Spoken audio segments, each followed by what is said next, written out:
Hi everybody, this is Craig Trumbower. Graham Baddison's asked me to read a chapter from my book, and I understand maybe there's a little bit of competition from two people that far exceed my abilities. One's my good friend Dave Barker, and of course the iconic Harry Green, Tracks and Shadows, tremendous book. So before we start, I'm going to read you a little introduction about my book so you'll get a little base as to why I wrote this.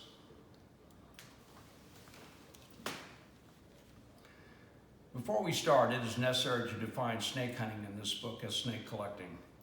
Most of us involved in herpetology on one level or another use the term snake hunting loosely and don't imply harm to any of the animals studied, collected, or kept. This simple and brief statement is not intended to start a debate on one's interpretation of what it is that is politically correct today. I feel privileged to have met Carl Caulfield in the early 70s.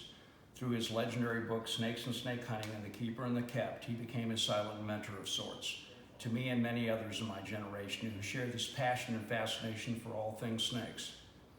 On the subject of snake hunting, Carl Caulfield probably said it best. On snake hunting, an unprecedented number of snake hunters. Some think this is deplorable, and although it is true that overcollecting and disturbance of habitats may have resulted here and there, I believe the benefits far outweigh the harm done. Some people developed a better understanding and tolerance, if not actual liking for snakes. But even more have gained a real enthusiasm for snakes and other reptiles, a deep and lasting interest which will make their lives richer, as must any natural history interest. Carl Caulfield from The Keeper and the Kept, 1969. I've kept and studied snakes for almost 50 years, and although that in itself doesn't particularly qualify me for anything, I suppose it does allow me to take license and tell you a few stories. I'm not sure the herp community is ready for another snake hunting book, or the rest of the world really wants to read anything about snakes, period. With that being said and understood, I still felt the strong need to fill my pen with permanent ink and put my tales to paper, if for no other reason than to record my stories for my children, grandchildren, and friends. The design of this book, in part, is to take the reader on a journey back in time, to a point where life's stage was a little less complicated. If you choose to spend some time with me traveling through these chapters in search of this fascinating creature, my hope is that your excursion into snake hunting by narrative is rewarding and lighthearted. I titled my book More Than Snake Hunting because in actuality, these stories are as much about people as they are about snakes. My life would be less rewarding if my friends weren't willing to invest the time to share part of their life with me. After all, life experiences seem to be so much better if they're shared with someone. I hope my book portrays the camaraderie and friendship that forms when people of similar interests and a mentality for search and find come together. I've taken some liberties in the portrayal of my friends, or as I like to call them, the heroes of these modest narratives, with my pretense of humor, never intended to belittle these friendships. This is a simple book, not only meant to entertain those who've experienced the excitement of finding a particular snake after studying the species and investing the time and effort into finding the snake. More Than Snake Hunting will probably appeal to the older generation of snake enthusiasts more than it will to the young ones of the herp world. For those readers who like to talk about the ways things used to be, I hope to travel over common ground with you. I invite the younger generation of herpers to read my book and redefine, as necessary, snake hunting today.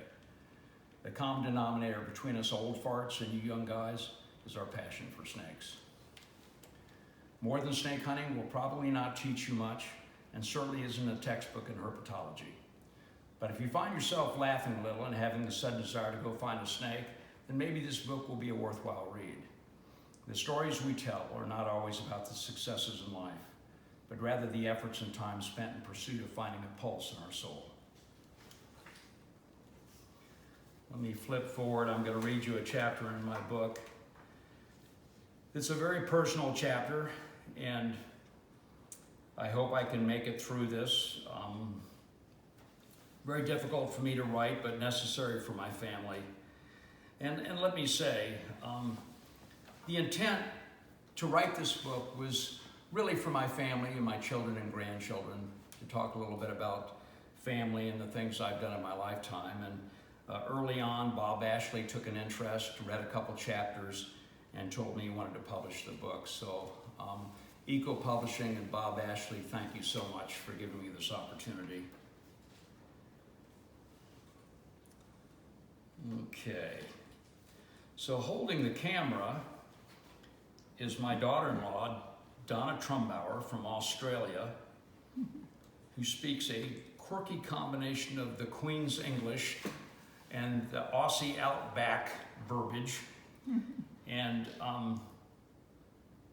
Donna, can you turn that and just say hi?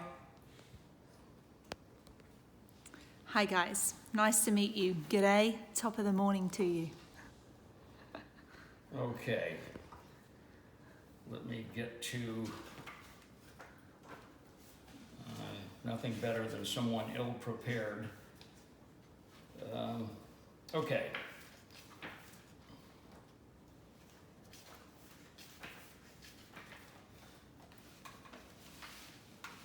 This is chapter 7 in my first book, and I title it Yola and the Farm, and the subtitle is The Hunter I Might Have Been. I closed my eyes and felt my mom's hand tighten for the last time as the third volley of blanks fired from the old M1 rifles. I think it was an older F-86 that flew over the cemetery and quickly disappeared. I know my dad would have liked that, as he flew 86s and 84s in the early 1950s. I looked around after the jet was gone and realized the funeral was over. A tall, nice man in uniform walked me back to the black Lincoln and told me I should be very proud of my father, and then saluted me and left. I was 10 years old when my father was killed. My dad was only 37. I was with him that day in 1959 when he slipped and fell off the front of the cabin cruiser. I remember feeling the boat rock as the prop stopped for a second on that first day in July. It was 10 o'clock in the morning. I know because his waterlogged watch stopped when he rolled under the boat into the props. The brown water of Florida's intercoastal waterway wouldn't surrender my dad until later that day when the Coast Guard found him. I still think about swimming deep under the surface of the water looking for him, but all I can remember is darkness. Maybe it was better they found him later. Every now and then I picture Dad in the cockpit of his P-51 Mustang with the sound of that big Merlin engine in front of him and 50 caliber machine guns waking up the German sky. The other thing I remember is he didn't like snakes. A couple of weeks after the funeral, I found myself standing in line at the Miami International Airport waiting to get on a plane for the Midwest. Mom was busy fussing with my obligatory flat top, grooming me for the trip to my grandparents' farm outside of Sedalia, Missouri. I could tell she wasn't herself. There was a distant look in her eyes, and she seemed preoccupied as she explained to me that it was best if I spent the rest of the summer at Cap and Yola's farm. Cap was my grandfather on my dad's side, and Yola was my grandmother, although she was Grandpa Trumbower's second wife, marrying again after my dad's mother died when he was young. Mom cried and waved as a very pretty stewardess escorted me out to the tarmac and onto the big prop plane. The night before I left for Missouri, I asked my mom what was going to happen to my snakes back in Arkansas.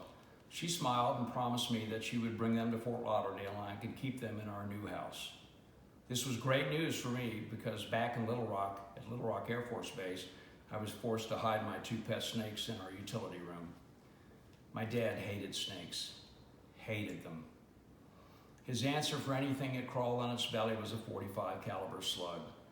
On the other hand, my mother welcomed my new interest, birthed in part by my 5th grade teacher at the base elementary school. She asked me to give a report on snakes after overhearing my gruesome conversation with a classmate concerning my slaughter of a western ribbon snake. My after-school activities usually consisted of chores, hunting at the creek with my Daisy Model 25 pump, or looking for a fight on the blocks that surrounded Colorado Street. I did plenty of chores, killed too many northern fence lizards with my BB gun, and found my share of fights, usually started by me. After absorbing my story, The Killing at the Creek, my teacher, the same young lady that sent me to the principal's office on numerous occasions for fighting, sent me to the library. She asked me why I killed the snake, and I could tell she didn't like the answer that was plagiarized from my dad. The only good snake is a dead snake. With help from the librarian, I found the only book on snakes in that small room with a big sign, "Quiet, please." I opened the little book with no picture on the cover, just yellow letters that titled the book, Field Book of Snakes of the United States and Canada by Carl P. Schmidt and D. Dwight Davis. I struggled with the text as a fifth grader, but was fascinated with the black and white drawings of snakes. In the back of the little book were several color plates that instantly captivated the child in me. How beautiful, I thought. I finished the book by absorbing the photographs I found on the pages in the back of the book. I eagerly wrote my short report on something I was now fascinated with. After mumbling a few facts about the snake and clearly announcing the end of my research with the end, I sat in my school desk for the last few minutes of school with my heart pounding at the prospect of finding another snake. I never shot another copper BB into a snake. For some reason, didn't find myself looking for a fight as much either. I was looking for snakes instead. Mom welcomed the new change in my behavior and endorsed the new passion I had for snakes and snake hunting. My mother especially liked my new kind of hunting without a BB gun. It wasn't long before I had talked Mom into letting me keep a few snakes I managed to capture at the creek. She was sure this newfound interest would save me from juvenile delinquency, an often used phrase by moms in the 1950s. My first cages were 2 tackle boxes that, with the help of good old Mom, were hidden from the lieutenant colonel and his .45 caliber snake killer. The red tackle box housed my western ribbon snake, and the black tackle box housed my eastern hognose snake. The noisy flight was comforted by the thought that my pet snakes would be waiting for me when I returned from the farm later in the summer. In the meantime, Mom returned to Little Rock from a vacation gone wrong without Dad. She made the trip by herself, said goodbye to friends in our Air Force life, and completed the move to Fort Lauderdale. My mother kept her promise by bringing the red and black tackle boxes with her to Florida. In fact, they were seated next to her in that 1957 Buick. The plane bounced along the runway, and before I knew, Yola was standing in the airport hugging me and crying. All of that grooming Mom did on my butch-waxed flat top was an effort in futility. My grandfather had made the trip to Florida for the funeral alone, so this was the first time Yola had seen me since the family Thanksgiving on the farm. The 3 of us drove out of St. Louis and into rural Missouri until we turned off the highway and maneuvered the country roads that led to the farm. My grandfather had retired and fulfilled the dream of buying a primitive farm. Primitive is simply defined as a turn-of-the-century farmhouse, nicely equipped with an outhouse. As I soon learned, was where you sent pee-pee and poo-poo down a big black hole. Further defining primitive was the hornet's nest securely built somewhere in that dark bowels of the outhouse. Bath time at the Trumbower farm for the kids meant heating water and adding it to the galvanized wash tub, while 1 or 2 kids, depending on your size, sat cross-legged and soaked in the white water colored from the floating bar of ivory soap. And oh yeah, the soap scum from the previous kid. You know that thing about kids peeing in swimming pools? Well, I better not go there. My brother was always had a relieving grin on his face as he sat in the debridement pool, as we called it. The old farm consisted of a barn completed with Holstein cows, a pig pen with pigs, and chicken house. Well, you get the idea. The farm was self-sufficient, producing income from milk, raising pigs and chickens, and growing a few cash crops like hay. Cap and Yola produced their own eggs and vegetables and worked hard to keep that little farm going.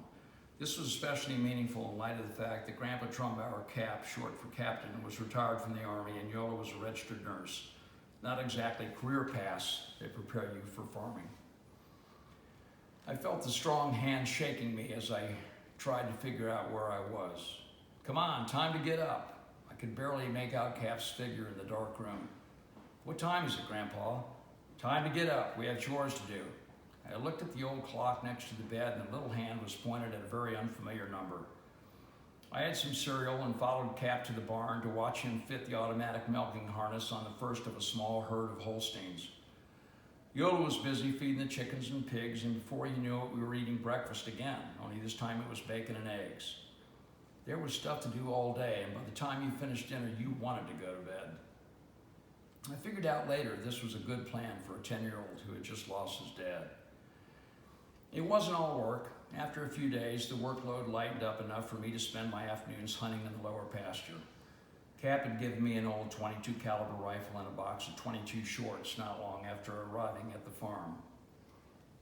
My dad and grandfather taught me to shoot and handle guns when I was very young, although they were never much on hunting.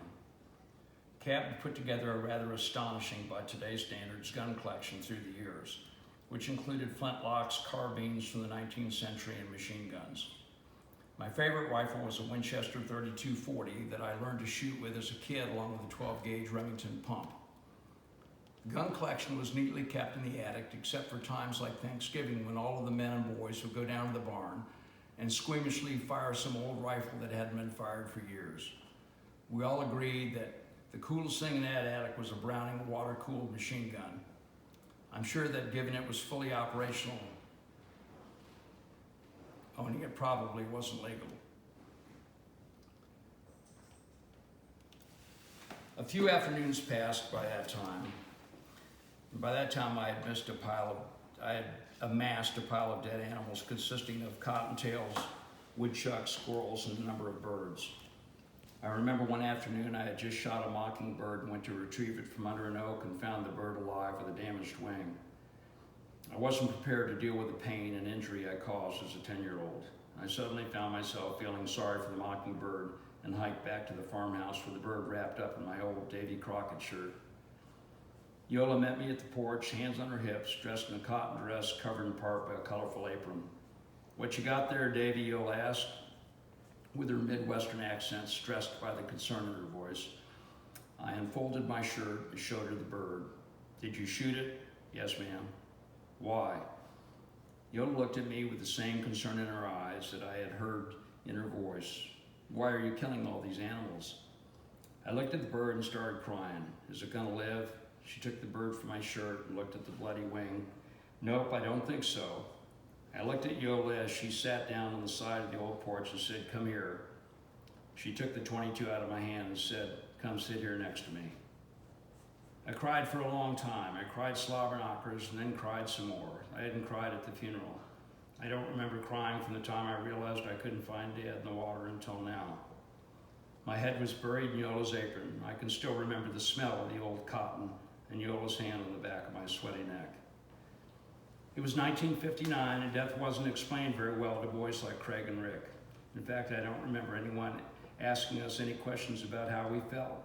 I do remember being told, "You boys have to be brave and help your mother now that your dad is gone." I remember looking at my dad lying in a beautiful dark wooden coffin, dressed in his uniform with so many medals and ribbons on his chest it seemed distracting. My brother and I were led into this quiet room at the funeral home where the casket, medals, and American flag shared the same space with Dad.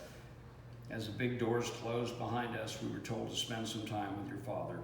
Shit, for God's sake, we were alone. Rick said, "It doesn't look like Dad." I couldn't stop looking at his face and the putty I could see in parts of his head. Jesus Christ, we were only 8 and 10 years old.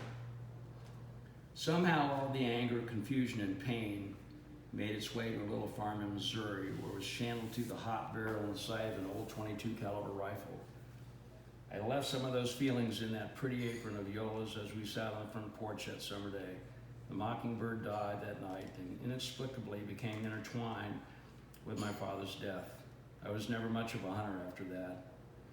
Oh, I tried again when I was in my teens, killed my first and last deer with a .32-40 that was now mine. But then came Christmas, 1968. I opened the present for my brother Rick as he looked at me. I stared at the thin black book as I read the title, "The Hunter I Might Have Been." It was a book by George Mendoza, a photographic essay, a story about a man who stopped hunting as a child after he killed a sparrow. It was profound. A story not unlike mine. I looked at my brother on that Christmas morning. We didn't say anything. Mom and my grandmother didn't know, but we did. Rick and I knew the toll that was collected from us that morning in 1959. I never hunted again. The next morning found me in the kitchen with Yola. "Your mom said you developed quite an interest for snakes." I looked at my grandmother and smiled. "Yes, ma'am." Yola smiled back and said, "Why don't you go down to the pond or the creek behind the house and see if you can't find something. But don't pick up any copperheads." I knew what copperheads looked like, because my dad killed one on the base golf course once when I was with him that day. Go on, go catch something. I remember feeling my heart bounce around in my chest, just like the day my book report on snakes. I followed the creek along the lower pasture with my eyes glued to the ground. I found some crawfish in the creek and an ornate box turtle at the edge of the woods, but found nothing crawling. I had hunted for about an hour and was standing next to the creek that shared its boundaries with the bordering woods. My right hand was above my head, holding onto the branch of a small tree when I noticed something not far from my hand. It was very shaded, so it took a few seconds for the dark form to come into focus. It was a small snake, not more than 12 inches down the branch where my fingers rested. It was a small gray blotched snake looped over a fork in the branch. It was looking right at me, but remained motionless as I advanced my hand down the limb. Ouch! The damn thing bit me.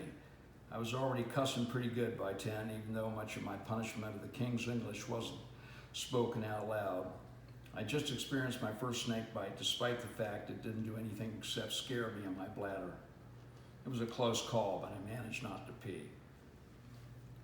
The ribbon snake and the hognose snake I collected in Arkansas I never tried to bite, so this was a new experience for the foul-mouthed budding herpetologist. Like many things in life, the need for something becomes greater than the risk of harm, so I grabbed the snake. It didn't bite this time. I looked at my capture and it looked at me as I wondered what kind of snake it was. I didn't know what it was, but I knew it was in my hand, and that was good enough. Excuse me. I ran back to the big old White House and busted through the old screen door, announcing my presence with my new snake in hand. Yola was smiling, and I just knew I was going to be allowed to keep my new friend. Yola said, "What do you have there?" I looked at her and then looked at the snake and said, Well, I don't know, Grandma." Yola said, "I guess we need to find out so we know what to feed it." "Well," I said, with all the confidence of a Roger Conant, "pretty sure it'll eat frogs and toads because my ribbon snake and hognose eat them."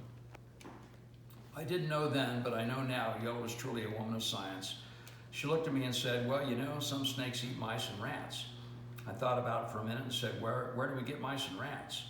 Yola had a plan. "Don't worry about that right now. The first thing we need to do is figure out where we're going to keep this little snake." My grandmother found an old bucket, put some hay in the bottom, and then placed the mystery snake on the hay and covered the round metal cage with a board. It was good enough for a 10-year-old. A few summer days had come and gone, and I settled into a routine of chores, exploring the pastures around the farm and snake hunting.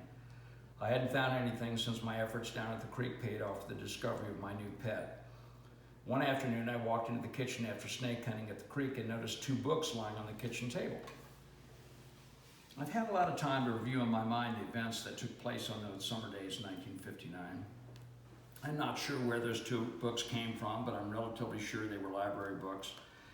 It's also reasonable to assume that they were Wright and Wright's 2-volume set of the Handbook of Snakes. Yola sat down with me, and after looking at one of the books for some time, she said, I think it's one of the chicken snakes. I don't recall seeing those books again, so perhaps my grandfather returned them to the library on one of the trips to town."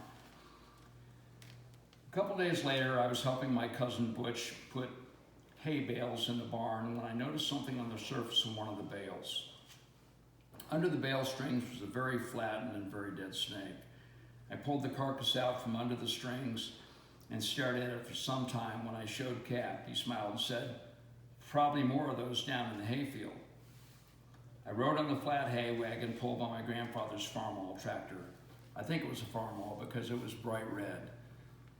So we pulled back to the pasture where they were cutting and baling hay. I started looking under the bales that were laid out in the rows and didn't find anything. I walked over to a stack of hay bales that had been lying in the field for a few days and started turning them over. Under each of the older bales were 2 or 3 and sometimes more field mice.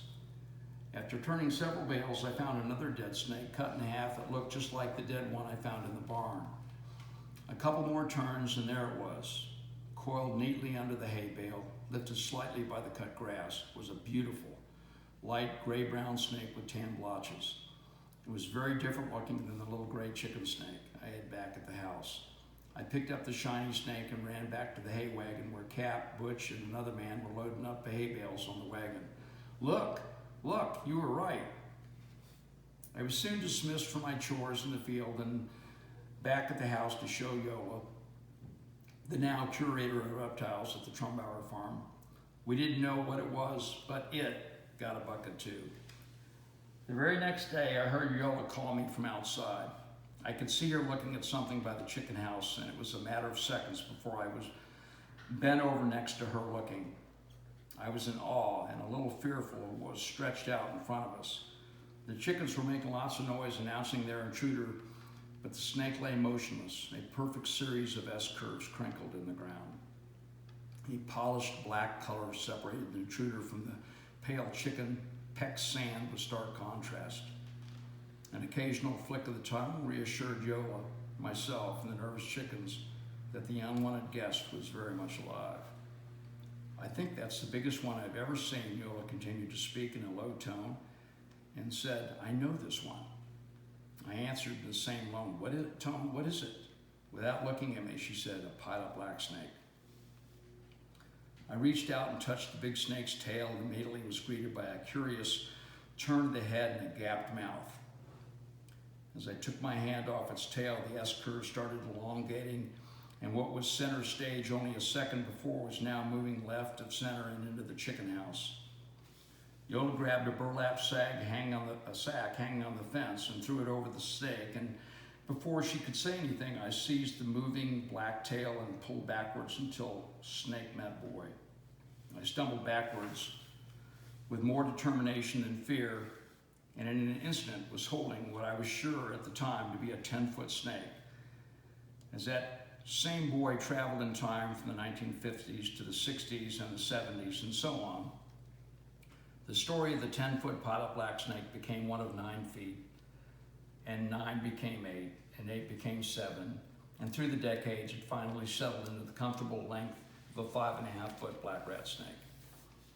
I was surprised and tickled pink that my captive didn't try to bite me, and yes, the black rat snake got a bucket too. Brings new meanings to one's bucket list. Although I thought of my dad every day while I was at the farm, the new title of snake hunter came with time-consuming responsibilities like bucket cleaning, observing, and food gathering, which left little time to relive the events of that terrible July 1st day. Food gathering, a little story within a story. A few days after capturing the pilot black snake, I asked Yola what I was going to feed such a big snake. The others were feeding on frogs and lizards that I had collected. Yola looked at me without answering and said, "Come with me." The screen door slammed behind us as we walked to the shed. Yola grabbed a pair of thick leather gloves and said, "Get one of the mama cats, one with kittens, and meet me at the chicken house." It was already dark outside as we entered the chicken coop. On one side was nest boxes shelving high off the ground.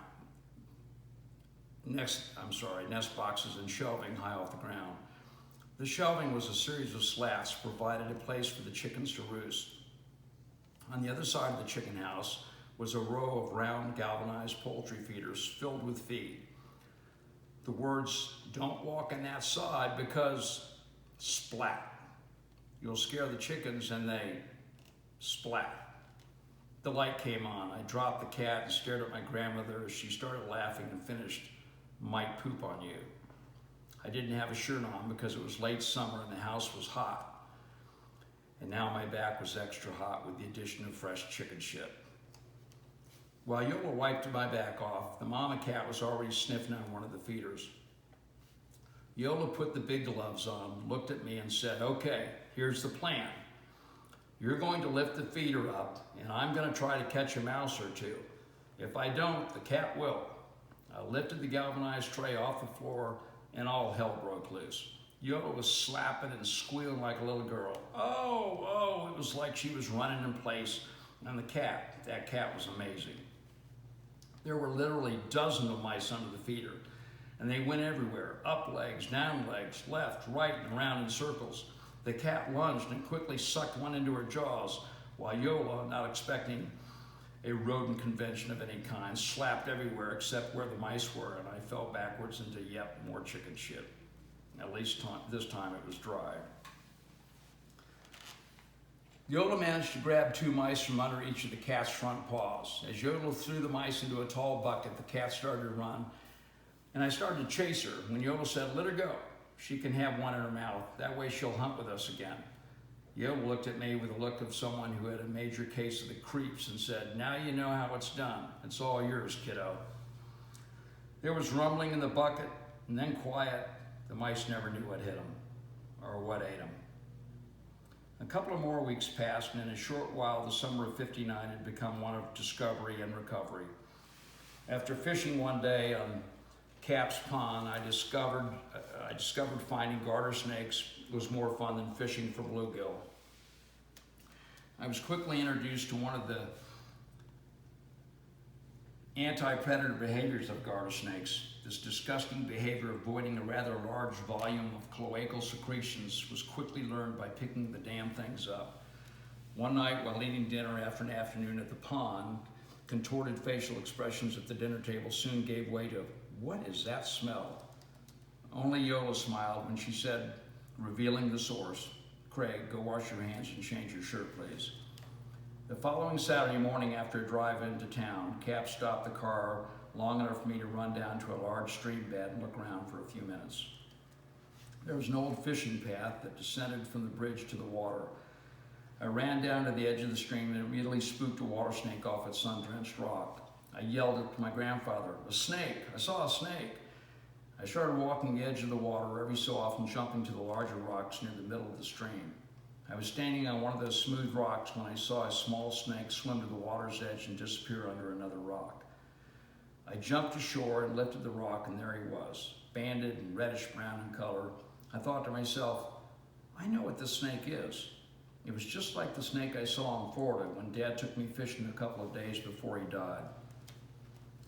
Dad fulfilled her promise to take me fishing while on vacation by waking me up before dawn one morning and driving us to the 84 Canal. We pulled off State Road 84, parked the Buick, and made our way down to the water's edge. Before we could get to our gear and get it ready to fish, our attention turned to a manatee bobbing along the middle of the canal. Dad and I watched the gentle giant with fascination, although we didn't know what we were watching until another fisherman told us it was a sea cow. While we were watching the sea cow, I noticed something floating in the water, and it looked like a dead snake. I pulled it ashore with a stick and called Dad, "Come look at this." I was surprised that my father knew what kind of snake it was. He looked at it and said without hesitation, "It's not a moccasin, it's some kind of water snake." How would he know that if he hated snakes? I don't know how my dad knew enough to identify that snake as a water snake, but now standing next to this Missouri stream, I was looking at something that looked just like it. I picked the small water snake up without being bitten and started to walk back the path that led to the bridge when I stopped in my tracks. In front of me, close to the stream's edge, was something so stunning, I'll never forget it. Framed by the blue sky's reflection on the water and green grasses poking up from the rock's edges was the most beautiful snake I'd ever seen in my short life. What was in front of me left me breathless. Intertwined through a series of flat, smooth rocks was a black snake reflecting luminous colors adopted from its sunlit surroundings. On the center of each scale was a flashlight of yellow, lemon yellow. It was like the definition of psychedelic before the word had its birth in the mid-60s. It's a picture that remains a vivid memory untarnished by time, an image that is lent to me whenever someone mentions Holbrook eye or speckled king snake. I slowly bent down, released the little water snake, and gently picked up the king. I was still drenched in my poetic experience when suddenly a searing pain between my thumb and first finger removed anything Shakespearean about the moment. Ouch, shit, ouch. Certainly not a moment from one of William's sonnets, more like a scene from one of his great tragedies. The beautiful king snake rudely introduced me to my first real snake bite. The chewing of my hand continued for a few seconds, probably enhanced by the sweet smell of water snake, or better known to the king snake as lunch. The blood trickled down my hand, adding to a nice contrast to the black and yellow snake. pain was quickly replaced by a 10-year-old's big tooth grin and excitement for the new addition to a growing collection of Missouri's herpetofauna. My grandfather shared my enthusiasm and didn't seem too concerned about the bite. He surprised me when he looked at the snake and said, "That's a king snake and a pretty one." I asked Cap how he knew what kind of snake it was, and he told me he had seen a few of them around the farm. Cap was a small man in stature, but what he was lacking in size was made up by energy and intelligence. He looked at me and said, "The best way to learn about things is to read. Do you read the newspaper?" I looked at him and laughed timidly. "Grandpa, I'm only 10. "So," he said, "you can read, can't you?" I thought about it for a second and answered, "Yes, sir." A few more seconds passed before Cap said, "Well, you need to read more." Cap and I were really never very close, in part because he and Yola were busy raising 2 children, Butch and Mary. Yola was quite a bit younger than Cap. In fact, Butch and Mary were close to my age. I used to lie in bed and try and figure out if Butch and Mary were my dad and uncle's half-brother and half-sister, then were they my cousins or my aunt or my uncle? Can you be my aunt if you're younger than me? It took a long time for me to figure that one out. Even though everyone in the family had a different answer and explanation, all I know is that I never forgot Cap's advice that day: read more. That was the only advice I ever received from him. I could have used more. The buckets were now more than full, and more than a few. The king snake was my prize find that summer, even though I had only knew the snake as a king snake and not a speckled king snake. The more specific names would come later as I began to read more. The summer came to an end, and a 10-year-old boy walked off the stage and closed a chapter in his life that he would never forget.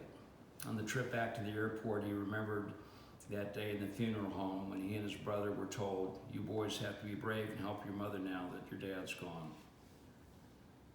I didn't find bravery in the killing field behind the farmhouse, only more sorrow in the eyes of a mockingbird. But I did find redemption for my deeds in the old cotton apron of a wonderful woman.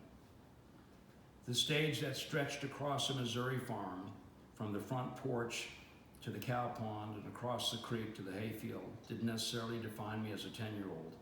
It did transform tragedy into new life by showing something so magnificent that it transcended 50 years and remains the passion of an aging man, even if it is, of all things, snakes. So I wrote a poem in college about my dad and put a picture in there of him. And it's titled "Dad's Dead, but He Left Me His Shoes." I wore brown shoes today with new laces and looked like the picture in my pocket as I looked for all of you in high places. But the day ended in the doorway I have loved, thinking I was little and you made faces, and that was funny because I was little and Dad wore brown shoes with crumpled laces. The postscript: after my mother had my flat top restored from a summer's growth and we settled into our small house in Fort Lauderdale, Florida, I anxiously awaited delivery of the contents from my tin buckets. A little over a week had passed since my return from the farm when a railway express truck pulled up in front of the house. 2 men unloaded Cap's hand-built shipping box, complete with a screen top. Inside the temporary primitive housing crawled the rewards of my summer's adventure, minus a small gray snake with dark blotches that became lunch for the king snake. The doorbell rang and Mom answered the door. "What's this?" At the end of the chapter, I try to describe the small gray snake, of course, the juvenile black snake, and so on and so forth. So I read that chapter 2 times before I read it the 3rd time now, and I did make it through it. Still a lot of emotion. But the point in writing the book was to try to get us all in touch with our inner selves and our own experiences. And snakes was just a venue and an avenue to kind of get us there. And I'm so fortunate that I still have that interest. So there's my story from my book. There's 2 of them. I hope you'll read them. Don't take them too seriously. what's written is the truth, but certainly not an academic adventure. And I hope it gets you out and flips a piece of plywood or a piece of tin with your grandson or granddaughter. Thanks a lot. Talk to you soon.